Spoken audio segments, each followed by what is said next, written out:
रे ज्यामितिर सादृश्य ओके। तो आज पढ़िया उपपाद्य 2 है। तो पिला माने ता पूर्व चैनल को जो मैंने नुआ चैनल को सब्सक्राइब करना हो से जल्दी जल्दी चैनल को सब्सक्राइब कर दियो जहाँफल आम जहाँ भी अपडेट दबार तो नोटिफिकेशन तुम पाखे जाई पहुँच जाओ ओके। तो पिला माने चलो डेरी नक स्टार्ट करवा है। पिला माने काली भी आम ये क्लास कर देलु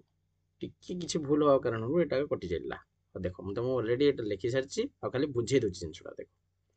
पे से उपपाद्य 2 कहूँ उपपाद्य 1 विपरीत माने जेटा तुम कहल थेलिस उपपाद्य जेटा कहल है। थेलिस उपपाद्यर विपरीत हूँ थेलिस उपपाद्य है।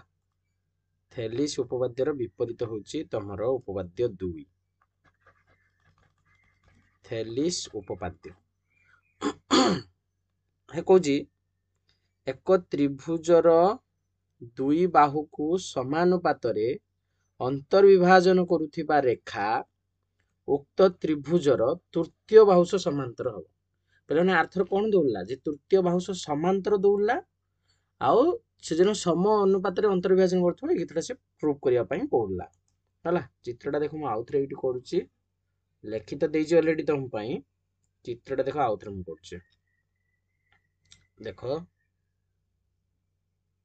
देख प्रथम पिला माने आमे गोटे चित्र गोटे काटिबा है। चित्र एमती गोटे काटिबो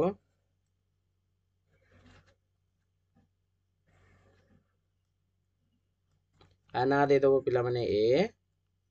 बी आ गोटे सी है। आओ ताको सम अनुपात जो भाग करुच्ची ता ना दे दियो एल जो जो पॉइंट से मीट कला ता ना दे दियो एक्स और वाई है। तो लिखिदब गोटे त्रिभुज तमें त्रिभुज एबीसी है। त्रिभुज एबीसी रो एल रेखा कौन करुच्ची ना एबी आउ एसी को एक्स और वाई बिंदु छेद करुच्ची है। कौन कौ बिंदु एक्स आउ वाई बिंदु छेद करुच्ची आउ कौन देछि पिला माने ना जदि बिंदु छेद करुच्ची ताने हमें कहि परिबा एटा बाई एटा ता माने X by B X is equal to एटा बाई एटा ता माने A Y by C Y एथरा लिखि परिबा तो लिखिदेले किंतु पिला माने हमको प्रमाण करिया अछि तृतीय बाहुस से समांतर हो माने एल रेखाटा बीसी सहित पैरेलल ता माने एमती लिखिबो L is parallel to BC हला बा हम लिखि परिया X Y is parallel to BC है। बर्तमान आम कौन करिया ना अंकन कर दियो पूर्व उपपाद्य जेरंग करथिबा थेलिस उपपाद्यर एक उपपाद्य जेरंग करथिबा एटा ठीक सेमती कर जे देखो बर्तमान बी वाई आउ सी एक्स अंकन कर दियो है। बी वाई आउ सी एक्स अंकन कर दियो। अच्छा पिला माने लक्ष्य कल ये जो आम अंकन कले नुहे कि अंकन कला परे ये तुम देख त्रिभुज सब होइछि कौन कौन देख गोटे है तुम पाखर ए एक्स वाई त्रिभुज गोटे है आ गोटे देख तुम पाखर है बी एक्स वाई गोटे त्रिभुज है। ये दी जन जाक त्रिभुज गोटे शीर्ष रु बाहर आउ आर हूँ भूमि हूँ एक्स आर हूँ बी एक्स ये सब से गोटे सरल रेखा ऊपर रही ए बी ऊपर रही तो लिखिदेले से कथाटा त्रिभुज एक्स वाई और बी एक्स वाई एक्स और बी एक्स होती भूमि उभय ए बी रेखा उपर अवस्थित तेन उभय शीर्ष वाई तो आम कौन जाचे जब उभयर गोटे शीर्ष रु बाहर थे गोटे शीर्ष रु बाहर थे आउ तांकर गोटे सरल रेखा ऊपर जदि सेमान जदि रोहुथिबे तान तांकर कौन समान हो जाए उच्चता गुड़िक समान हुए आम कह सम उच्चता विशिष्ट से माने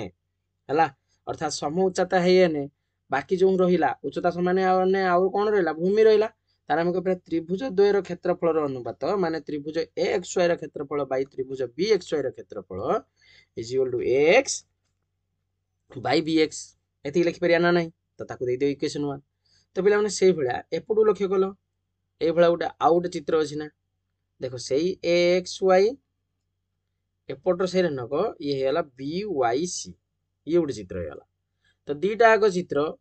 से भी कही परिया ये सब गोटे भूमि रु बाहर माने एक्स रो एक्स हूँ शीर्ष बिंदु तांकर गोटे भूमि हूँ एसी एसी ऊपर अवस्थित तो आम ऑटोमेटिकली कही परिबा ना जे त्रिभुज ए एक्स वाई क्षेत्रफल बाई त्रिभुज सी एक्स वाई क्षेत्रफल इज इक्वल टू तांकर भूमि अनुपात सहित समान माने A Y by C Y बुझिला किंतु किंतु आमे जानिचे कोन ना एक्स बाई बी एक्स जहा ए वाई बाई सी वाई से आमे एटा तत्तर लिखिचे एट लिखिचे ना नहीं तो एट लिखिचे X by B X is equal to A Y by C Y एटा लिखिचे हला एटा आमे दत्तर लिखिथिले हला अच्छा ताने से दी जनकर जदि अनुपातटा समान होची ताने आमे कहि परिबा त्रिभुज BXY त्रिभुज CXY उभय एका भूमि उपरे अवस्थित है माने देखो एई XY भूमि उपरे एई त्रिभुजटा आउ एई त्रिभुजटा दी जन जाक गोटिए भूमि उपरे रहिचंती अर्थात तांकर क्षेत्रफलटा कोन हबो समान हबो तो क्षेत्रफल समान हेने आमे ऑटोमेटिकली कहि दबा ना जे XY is parallel to BC ना कहि परिया तो अर्थात आमे कहि परिया एल रेखाटी BC सह समांतर प्रमाणित क्लियर बुझिला कि नहीं तो पिला माने आजिकर क्लासटा एतिकी थाउ पुणी आमे नेक्स्ट क्लास रे कोन करिबा ना होची आमे पढ़िबा जो कोन छेदितांश और छेदित रेखा विषय पढ़िबा हला ता पूर्व चैनल को जो माने नुआ आछो चैनल को सब्सक्राइब करिना हो से माने जल्दी जल्दी चैनल को सब्सक्राइब करो आ तुम सांग मान सहित शेयर करो एही भली आमे बहुत गुडे जिंस बुझिबा हला बुझी बुझी ना तो एही भला जिंस आमे जानिबा हला तो आज ପାଇଁ ଏତିକି ଥାଉ।